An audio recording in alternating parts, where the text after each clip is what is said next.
Efésios, capítulo 4, 1-6. Senhor, nós oramos para te pedir a iluminação do teu Espírito Santo, para que tenhamos o perfeito entendimento do que o Senhor tem a nos falar através desse texto, da tua verdade eterna. Que o Senhor abençoe os nossos corações, para estarem propícios, prontos para receber a tua palavra. Que o Senhor me abençoe, para que eu seja o instrumento para falar do Senhor, ou da parte do Senhor, aos teus filhos que aqui estão para te ouvir. É o que te pedimos orando, em nome de Jesus. Amém. Diz assim o texto: rogo-vos, pois eu, o prisioneiro no Senhor, que andeis de modo de ação a que fostes chamados, com toda a humildade e mansidão, com longanimidade, suportando-vos uns aos outros em amor, esforçando-vos diligentemente por preservar a unidade do Espírito no vínculo da paz. Há somente um corpo e um Espírito, como também fostes chamados numa só esperança da vossa vocação. Há um só Senhor, uma só fé, um só batismo, um só Deus e Pai de todos, o qual é sobre todo de todos e está em todos. Amém, meus irmãos? Por favor, assentem-se. Hoje nós vamos estar aqui, à luz desse texto, irmãos, falando sobre, como já foi cantado, lido, orado, a liturgia do nosso culto, apontando para a nossa unidade. Aqui eu quero, o nosso tema é a ser comandado por uma mente santa. Um corpo a ser comandado por uma mente santa. Quem tem a mente santa, irmãos, é o Senhor Jesus. E o corpo é a igreja. Então nós, como igreja, devemos estar aqui nos submetendo ao comando de Jesus na sua santa lei, que nós temos sempre diante de nós. A igreja, todos nós sabemos, irmãos, e vivemos essa verdade, é um corpo espiritual constituído por personalidades humanas. Um corpo espiritual constituído por personalidades humanas. O cristianismo, irmãos, que estabelece a igreja como corpo de Cristo, o cristianismo, ele não despersonaliza ninguém. Ele não faz uma lavagem cerebral nas pessoas, mas vocaciona essas personalidades diversas para a sua causa. Nós comumente recebemos duas vocações. Todos nós, creio, nascemos e temos uma tendência para alguma habilidade que Deus nos dá, uma vocação natural. Mas a partir do momento que nós somos chamados por Deus na pessoa de Cristo Jesus, nós somos vocacionados para as coisas do céu, sem despersonalizar ninguém de nós. Nós continuamos sendo o ser criado por Deus, mas recebemos dele, regras também universais. Então Deus, na sua sabedoria, o cristianismo, ele estabelece regras universais a serem obedecidas por seus componentes, evidentemente, É sobre isso que eu quero compartilhar com os irmãos à luz desse texto, que muito me fala. E eu espero em Deus que, como sempre, também fale ao coração dos irmãos. Nós temos experimentado em nossa vida, irmãos, que a proporção que nós abrimos o coração, Deus nos fala. Hoje alguém me falava, bem cedo pela manhã, dizendo que um seminarista estava na sua igreja e de repente o pastor disse: olha, você hoje vai pregar agora. E aquele seminarista tremeu nas bases, né? Mas pregar eu não me preparei para isso. E o pastor chamou, entregou o microfone para ele, o púlpito, e ele então abriu em João 3,16. E ele leu ali aquele texto 5 vezes, durante 5 minutos, repetindo aquela palavra bendita.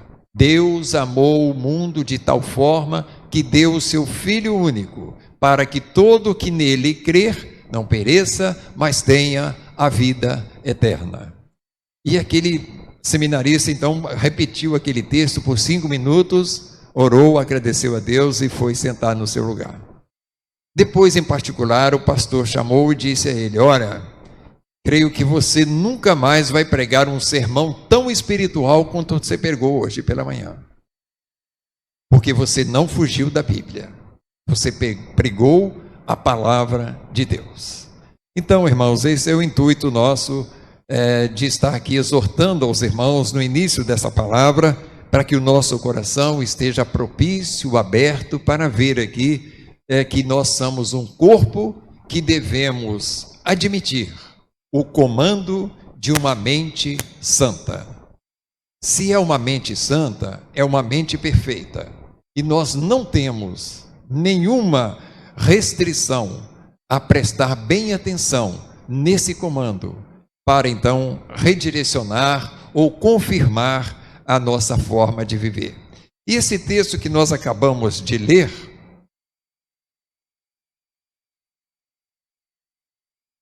ele nos fala aqui bastante sobre isso. A primeira coisa que nós observamos aqui sobre o comando de Deus para nós está exatamente no versículo número 1, que eu chamo lá, Bernardo, você põe o ponto 1 para mim, por favor. O versículo diz assim: rogo-vos, pois eu, o prisioneiro no Senhor, que andeis de modo digno da vocação a que fostes chamados. A vocação espiritual. Nós fomos chamados para sermos vocacionados espirituais. Como é que nós poderíamos definir isso, irmãos? A vida espiritual é aquela vida que nós alcançamos no momento que nós morremos para as práticas das coisas do nosso ser. O nosso ser natural tem práticas viciadas, tem práticas influenciadas pelo pecado que nós carregamos, que nós nascemos, que nós trazemos em nós desde o nosso nascimento. Então, as nossas práticas naturais, elas devem morrer. E em seu lugar, renasce a prática espiritual. Renasce a vocação para a qual o Senhor nos chamou. E o texto diz aqui, o apóstolo Paulo, numa súplica, num rogo aos crentes lá em Éfeso, que eles andem de forma digna da vocação a que foste chamados. Ninguém ali nasceu vocacionado para ser crente, como creio que ninguém de nós aqui talvez tenha nascido.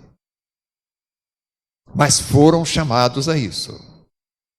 Então, já que nós somos chamados a isso, andem com dignidade espiritual. Essa dignidade aqui, irmãos, ela é a dignidade espiritual. Que ela, na verdade, ela cobre todas as necessidades da nossa dignidade pessoal. Quando eu ando dignamente como um cristão, certamente eu ando dignamente como cidadão. Nós não temos dúvida disso. Por isso Paulo insistia com aquela igreja: andem de forma digna da vocação que vocês fossem chamados, e o resto com certeza será abençoado. Então, vocação espiritual é isso, irmãos. É quando nós morremos para as práticas do nosso ser natural e renascemos para as práticas daquilo que é espiritual. E caminhando para o versículo número 2, ele cita aqui algumas qualificações de ser digno espiritualmente, dizendo: toda a humildade, versículo 2, humildade e mansidão, com longanimidade, suportando-vos uns aos outros em amor. Então, irmãos, humildade é exatamente aquela que nós até usamos hoje pela manhã, que o homem Jesus exerceu entre nós. Ele era o próprio Deus, o Filho de Deus, que se humilhou, se encarnando, se tornando pessoa humana como todos nós, se submetendo às tentações deste mundo e finalmente humilhado, morto, como se fosse o mais facínoras de todos os homens da terra. E ele humildemente caminhou a via crucis, carregando a sua própria cruz. Isso é uma humildade tão grande. O João Batista, aquele que Deus disse que dentre os nascidos de mulher era um homem maravilhoso para o reino de Deus.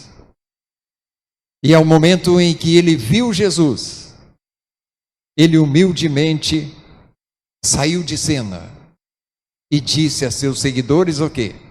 Importa que agora ele seja a atenção de vocês e que eu cada vez mais diminua. Ou seja, não se lembrem do João Batista, lembre-se dele que veio salvar as vossas almas. Então, esses são alguns exemplos de ser humilde, irmãos. Mas o texto nos diz ainda que nós devemos viver a mansidão. E no conceito humano natural, ser manso, ele tem significativo até pejorativo. As pessoas dizem que ser manso é ser medroso, sem coragem. E não é isso não, irmãos. Mansidão é um dom que agrada aos olhos de Deus. Mansidão é aquilo que você é capaz de refrear qualquer impulso que te provoque a uma explosão.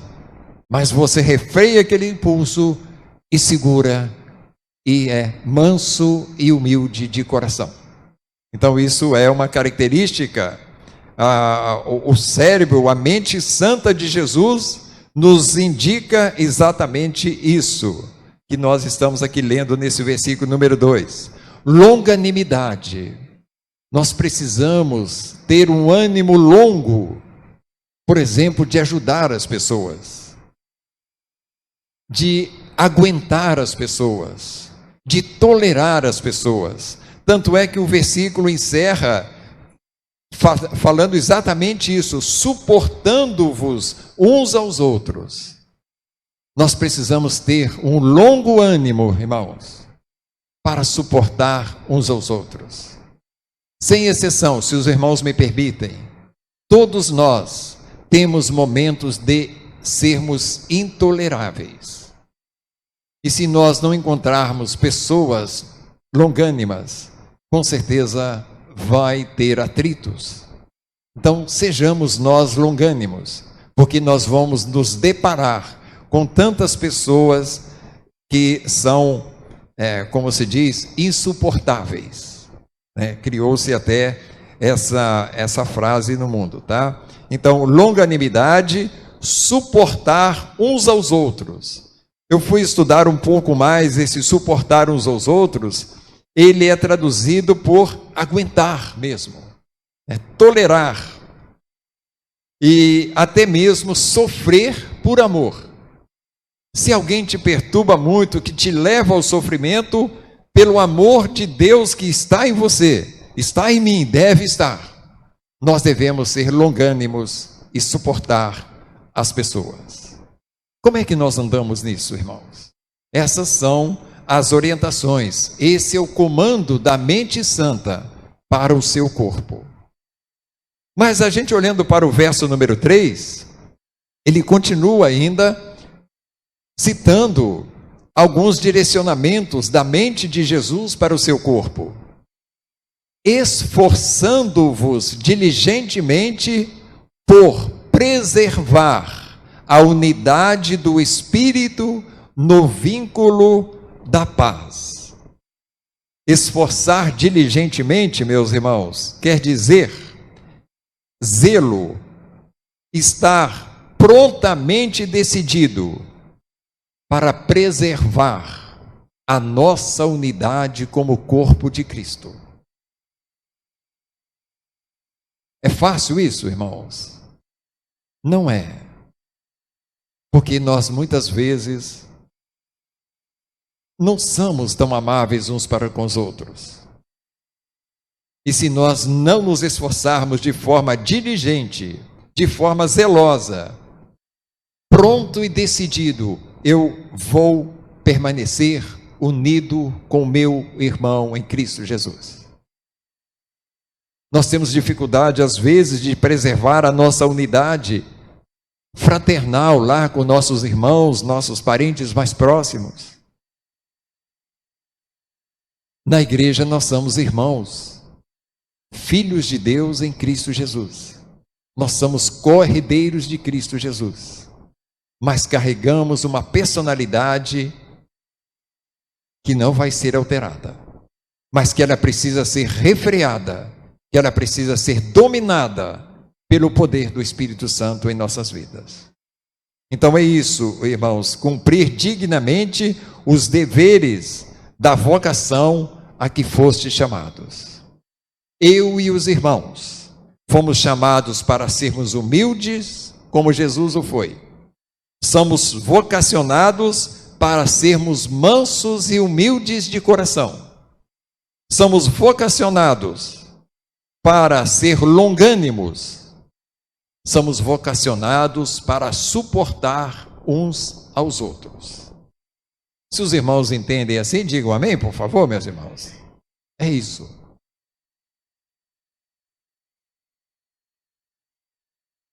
Agora, por que é que Deus, na pessoa do apóstolo Paulo, começou esse texto falando disso? Quais as razões de Deus para isso? Que é o nosso próximo ponto. E a resposta vem a partir do versículo 4. As razões para isto. Há um só corpo e um espírito, como também fostes chamadas ou chamados, numa só esperança da vossa vocação. Somos partes, irmãos, de um único corpo, com personalidades diferentes. É como se o meu braço esquerdo tivesse uma personalidade e o meu braço direito tivesse uma personalidade oposta. De forma que o meu esquerdo, por exemplo, quer dar um soco em alguém, mas o meu direito não tem essa personalidade. Então nós precisamos encontrar o equilíbrio entre nós, para que isso aconteça na nossa vida. Somos parte de um corpo, portanto, individualmente, um único e multifuncional, isso mesmo, espírito. Então, vamos voltar ao versículo 4, aqui na sua parte A, que diz exatamente isso. Há um só corpo e um espírito. Sabe, meus irmãos, esse corpo que nós temos, o espírito que está em mim, que é o Espírito de Deus, está em cada um de vocês. E ele tem, uma unidade. Ele é o Espírito de Deus. Ele quer fazer através de nós o que Deus quer que façamos. E a resistência está na nossa personalidade. Então nós temos que combater isso de forma muito forte.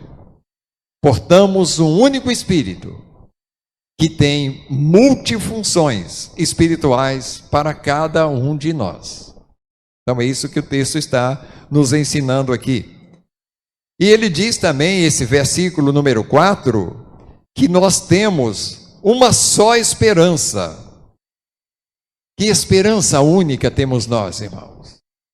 Todos nós temos uma esperança viva, real dentro de nós, que pela nossa fé em Cristo Jesus, pela nossa obediência às leis de Deus, nós vamos partir deste mundo um dia, mas certos de que seremos ressuscitados com um novo corpo, um corpo espiritual, para ir morar para sempre nos céus. Então essa é a esperança que deve ser comum entre nós. Imagina Jesus, a nossa mente santa, olhando para o seu corpo e observando, eu estou vendo membros do meu corpo que não está vivendo essa esperança. Se nós não vivemos a esperança, se nós não cremos na ressurreição de Jesus, nós não cremos em Jesus. Nós cremos que morreremos e tudo se acabará. Então, precisamos trabalhar isso na nossa vida, irmãos. Vida eterna na volta de Cristo Jesus é a nossa esperança comum de seres diferentes em personalidade. Então, a unidade que diz aqui. Versículo número 5 nos diz razões disso também. Há um só Senhor, uma só fé, um só batismo. A unidade do Espírito. Ele é único. Então nós vemos no versículo 5, nos submetemos a um só Senhor, a uma só fé. E é o que mais? A um só batismo. Evidentemente nós não estamos aqui, o texto não está falando do mero batismo ali do batistério. Aquele é um testemunho pessoal do batismo que nós todos passamos no momento que nos convertemos a Jesus, no momento que fomos a Jesus, para que Ele nos purificasse dos nossos pecados. Em Jesus nós mergulhamos para morrer o velho homem e para renascer uma nova criatura. Esse é um só batismo. É um só batismo. Isso às vezes é confundido por próprios líderes religiosos. Que certas pessoas, eu já encontrei alguns da minha vida como pastor, de pessoas que estavam firmes na igreja, ouviam a palavra, aceitavam a palavra, mas o pastor chamava, vamos para a classe para preparar para o batismo. E aquela pessoa dizia, eu já batizei uma vez, eu não vou batizar outra vez. Não é questão de batizar outra vez, irmãos. Por exemplo, o batismo que eu fui batizado em primeiro, na minha infância, talvez 2, 3 meses, eu não me lembro dele. Alguém de boa fé, alguém não, meu pai, minha mãe, por crer naquele ensino, me conduziu a um líder religioso e ele ali disse que me batizou. Mas o batismo, ele acontece a partir do momento que o evangelho é aceito, é entendido e é aplicado na vida do evangelizado. A partir do momento que o evangelho me revela que eu sou um pecador e que a única forma de eu ser justificado é eu crer em Jesus como meu Senhor e Salvador. Então, a partir desse momento que eu criei nisso, que eu aceitei essa ordem de Deus, essa fala de Deus, essa verdade de Deus, eu vou então tomar a minha decisão de ser aí sim um seguidor de Jesus. E a palavra, eu vou ler até o texto, o Bernardo cita para mim aí, Atos capítulo 2. Bernardo, projeta para mim, por favor. Atos 2, 38.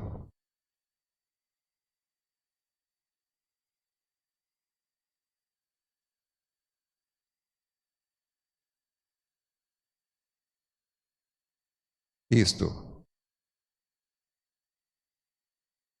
Pedro estava pregando a palavra de Deus para os judeus, numa multidão de pessoas, de mais de 3.000 pessoas, tinha naquela plateia de Pedro. E Pedro apresentou Jesus para aquelas pessoas que até então eram religiosos, que procuravam cumprir a lei de Moisés, sentindo-se justificadas por isso. Mas a partir do momento que eles conheceram Jesus pela pregação de Pedro, eles perguntaram a Pedro: varões e irmãos, o que nós devemos fazer diante dessa verdade que você nos prega? E essa foi a resposta de Pedro. Respondeu-lhe Pedro: arrependei-vos e cada um de vós seja batizado em o nome de Jesus Cristo para a remissão dos vossos pecados, e recebereis o dom do Espírito Santo. Essa é, meus irmãos, o batismo, um só batismo que nós cremos. O batismo em Cristo Jesus. E simbolicamente nós vamos dar o nosso testemunho pessoal de fé, o dia que nós formos preparados pela igreja para passar pelas águas. Simbolicamente, nós sabemos aqui, todos já passamos talvez pelo batismo aqui, algumas exceções, somos mergulhados simbolicamente, dizendo que ali morreu o velho homem que nós trazemos do berço, oriundo de Adão. E ao sermos emergido da água, simboliza ali o nascimento de uma nova criatura feita em Cristo Jesus. Esse é o só batismo que nós cremos. Uma só fé, diz o texto. Fé em quem, irmãos? No Senhor Jesus. Não há fé nas minhas obras. Não há fé na minha justiça própria. Não há fé em um Deus que não é Deus. É a fé no nosso Salvador Jesus Cristo. É a fé que surge como dom de Deus, à proporção que você ouve a palavra do Senhor. A fé vem pelo ouvir, e o ouvir da palavra de Deus. Como é que um infanto de 2, 3 meses pode ouvir a palavra de Deus, pode se arrepender dos seus pecados? Talvez, não, ele nem pecado tem, o pecado dele é chorar para mamar. Mas tem o seu pecado original. Mas ele ainda não tem nenhuma consciência de um arrependimento. Então, irmãos, não é rebatismo, é batismo. Quando o homem se converte a Jesus e dedica a sua fé unicamente a Jesus, aí sim aconteceu o batismo, onde os seus pecados foram ali tirados, e ele então recebeu o dom do Espírito Santo. Então essa é a mente santa que governa corpos resistentes. Eu dizia para os irmãos, muitas pessoas que hoje estão nessa igreja resistiram longo tempo a aceitar o batismo, com o argumento de que já tinham sido batizados por seus pais. E eu já contei para essa igreja, quando eu fui comunicar à minha mãe que eu ia me batizar, ela me passou um sabão daqueles. Mas antigamente era um sabão mesmo, né, irmãos? Antigamente o pai passava sabão nos filhos, né? Hoje, em alguns casos, é o contrário, né? Os filhos passam sabão no pai. Eu fui ensaboado, a minha mãe falou assim: eu não te batizei com cuspe. Como é que você vai batizar outra vez? Eu tentei explicar, mas não haveria condições. Eu também não tinha ainda tantos argumentos. Depois, mais tarde, eu falei com ela, expliquei para ela E eu creio que a minha mãe partiu crendo em Cristo Jesus. Então é isso, irmãos, uma só fé, um só batismo, que Deus nos recomenda nesse versículo que nós acabamos de ler, voltando lá ao texto, né? Eu voltei a Atos. Uma só fé, um só batismo e um só Senhor. Senhor, masculino, não é senhora, não é senhores, é o Senhor. A igreja cujo corpo é comandado pela mente santa de Jesus deve ter um só Senhor. Importa se eu seja sanguíneo e se você seja menos sanguíneo do que eu, o nosso Senhor é um só, é Jesus. Então essa é a mente santa que nos instrui a essas coisas, irmãos. E ele fala também no versículo número 6, aí de Efésios, né? Um só Deus e Pai de todos, o qual é sobre todos, age por meio de todos e está em todos. Que coisa tremenda, meus irmãos, né? 4, 6 de Efésios que eu acabo de ler. Há um só Deus. E o que mais que ele disse aqui? E ele é Pai de todos. De todos aqui, evidentemente sabemos, é todos aqueles que nasceram de novo, pela sua fé em Cristo Jesus. Nós nos tornamos em Cristo Jesus co-herdeiros com Ele nos céus. Nós somos irmãos mais novos de Jesus, nele mesmo. Então Ele é o Pai de todos aqueles que creem em Jesus, o qual é sobre todos, sobre todos. Então não é à toa que a Bíblia diz, aliás, eu nem vou falar isso, né? A Bíblia diz que no final, lá no capítulo 15 de 1 Coríntios, que ao final de tudo, Jesus vai dominar todos os reinos do mundo, todas as potestades estarão sob os seus pés. E ele então, ele próprio, se submeterá ao Pai, devolvendo o reino que ele trouxe aqui para este mundo. Então esse Deus é sobre todos, tá certo, meus irmãos? O Deus que é sobre todos, o qual é sobre todos e age por meio de todos. A mente santa de Jesus instrui o seu corpo, os membros desse corpo, que esse corpo deve agir por intermédio de Jesus. Quais têm sido as nossas ações por intermédio do Espírito de Deus, irmãos? O dom que nós recebemos de Deus precisa ser exercitado, porque o texto diz que nós somos orientados para isso. Esse Deus que é sobre todos, age por meio de todos e está em todos. Então, a partir do momento que você chega num lugar, você está levando a presença de Deus, que Ele está em você.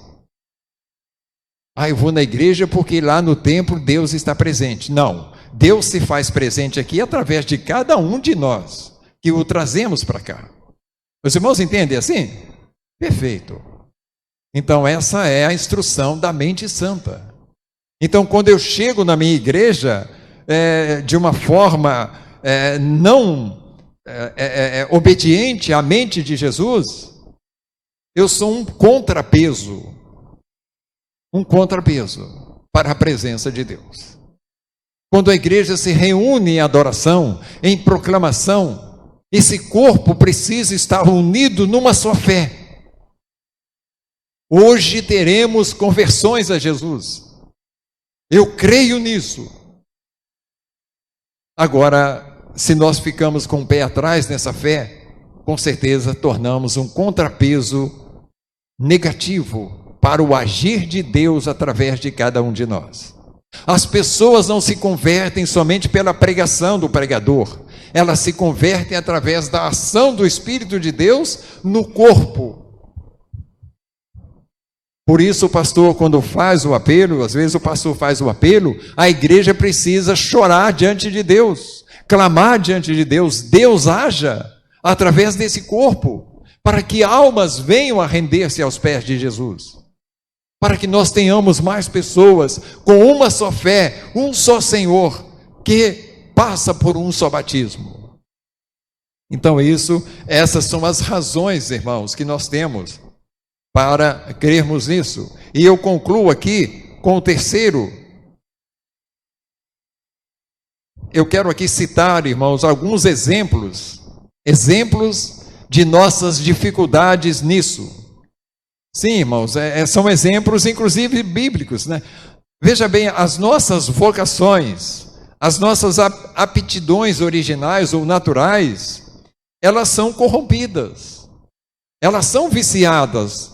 Por quê? Porque o pecado habita em nós, e elas nos levam por exemplo, falsos conceitos de liberdade. Eu vou repetir para os irmãos aqui, as nossas vocações ou aptidões naturais, elas são corrompidas pelo pecado que existe em nós. Isso nos leva a falsos conceitos, por exemplo, de liberdade. Qual é o conceito de liberdade que o homem tem? Vamos lembrar de alguns personagens bíblicos. Adão no paraíso. Deus disse para ele que ele deveria gerenciar toda a sua criação, que ele poderia utilizar-se de toda a fartura do paraíso, comestível e tudo lazer que tivesse ali, com uma exceção. E Adão não ficou satisfeito com tudo aquilo que ele tinha no paraíso. A sua aptidão natural o levou o quê? Não, eu quero ser livre para tudo. Ele ouviu de Satanás o quê? Não é isso. Você pode ser igual a Deus. Além de conhecer o bem, você pode conhecer o mal também. Então foi ali aquela luta. Ele achou que ser livre era fazer, não, eu não vou me restringir sem tocar nessa árvore. Então isso é um falso conceito de liberdade. Por exemplo, irmãos, a nação de Israel, quando era escrava da nação egípcia, e Deus então os moveu dali, sob a sua proteção, sob a sua nuvem, sob as suas providências, e diante das dificuldades que eles tinham, eles acharam que aquilo não era uma libertação, aquilo era, na verdade, um castigo para a morte, e eles quiseram voltar para o Egito. Eles sentiram saudade de ser escravos. Irmãos, às vezes a gente tem a impressão que tem crente que tem saudade de voltar ao Egito. Então isso é um falso conceito de liberdade. Antes de ser pastor, de ser crente, eu fazia isso, eu podia fazer aquilo, não tinha nenhum problema. Agora eu tenho. Então tudo isso são as coisas que as nossas vocações mundanas faz com que a gente se lembre, irmãos. A nossa liberdade. Quantas pessoas entendem a palavra, sabem que somente Jesus pode salvá-las, mas quando olha as instruções de Jesus para que ele seja o corpo, ele diz, não, isso eu não posso, isso eu não quero. Porque eu não quero me podar da minha liberdade disso, daquilo e daquilo mais e daquilo mais. Uma lista enorme nós temos de satisfações carnais, paixões carnais, que a Bíblia chama. O homem, irmãos, eu digo, é apaixonado pelos vícios, os desejos da sua carne. E a mente santa de Jesus diz que nós não devemos mais emprestar nossos membros para aquilo que constitui um pecado contra Deus. Nós lemos isso aqui hoje e cantamos também. Hoje nós somos membros para a glória de Deus. Israel, irmãos, usando o exemplo de Israel, que tinha o governo de Deus, que tinha toda a orientação direta de Deus. E o que é que Israel pediu de Deus? Um governo humano. Vamos ler o texto, o Bernardo projeta para mim, 1 Samuel 8, 4 a 9. Estou encerrando aqui, tá, meus irmãos? Com esse último texto.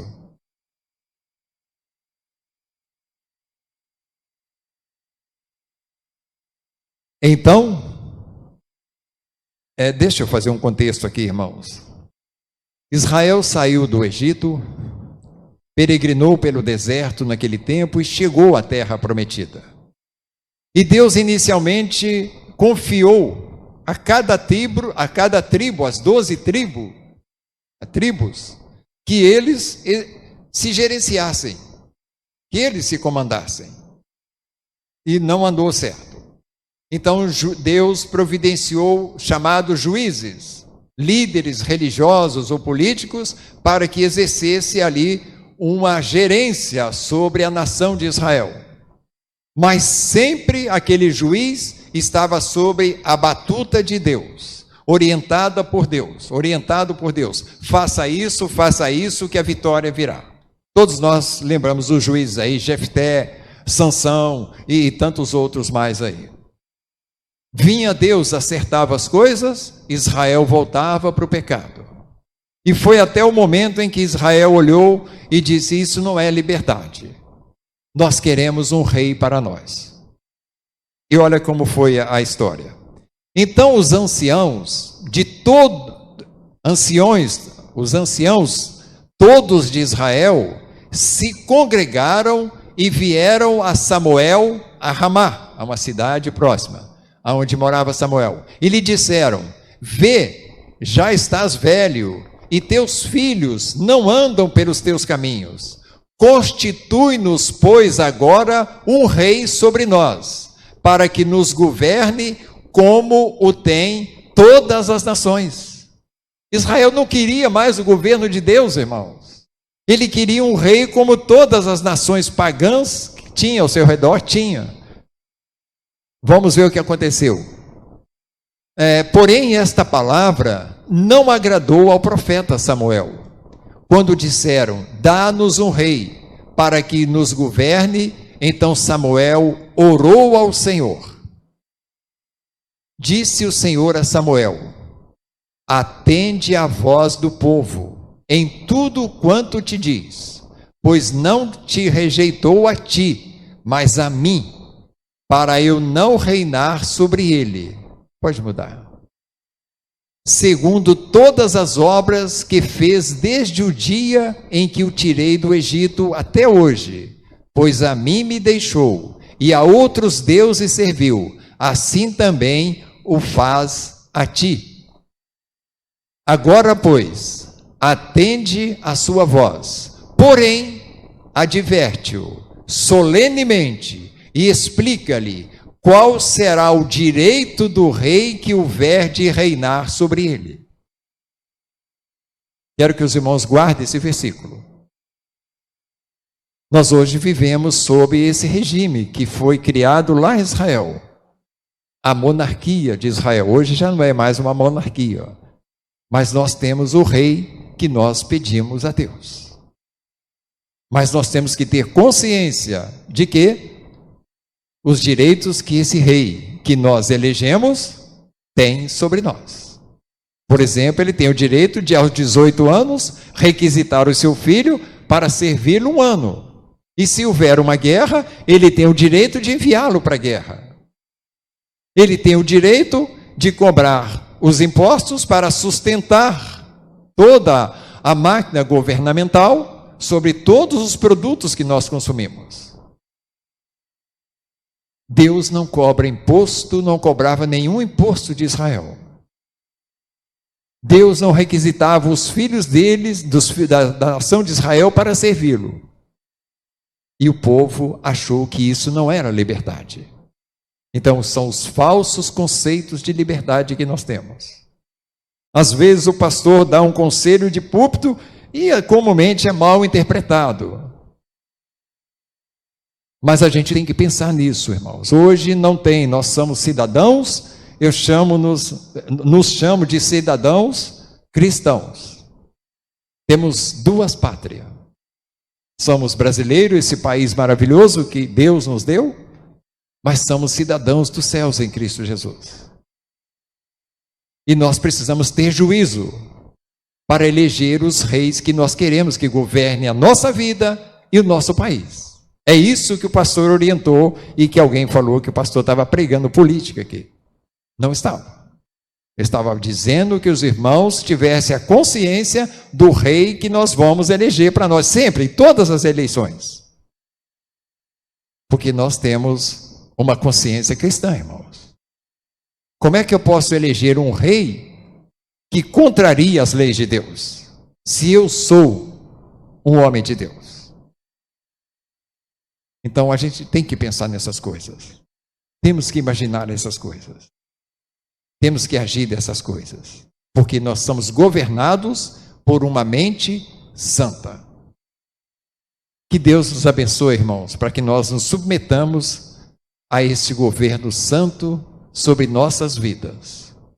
Que nós não fiquemos gemendo sobre as coisas. Quando as correias apertam em nós, nós temos que fazer uma verificação. Qual foi a atitude que eu possa ter tomado, mesmo ter sido orientado por Jesus, que contrariou o meu Deus, o meu Senhor, a quem eu tenho a única fé, a quem me salvou. Com certeza, se nós fizermos essa retrospectiva com sinceridade, nós vamos saber por que é que muitas vezes as correias de Deus apertam sobre nós. Então, amados, que Deus nos abençoe, que nós possamos viver um cristianismo, unidos, tá certo? Eu passei momentos de algumas angústias, porque eu não sou de consultar redes sociais, mas muitas pessoas chegavam e diziam: eu estou vendo, irmãos, me permitam, na sua igreja, irmãos se maltratando por causa de ideologias diferentes, nas redes sociais. Eu fiquei triste com isso, porque nós somos um só corpo, e nós temos uma só fé, e vivemos uma só verdade.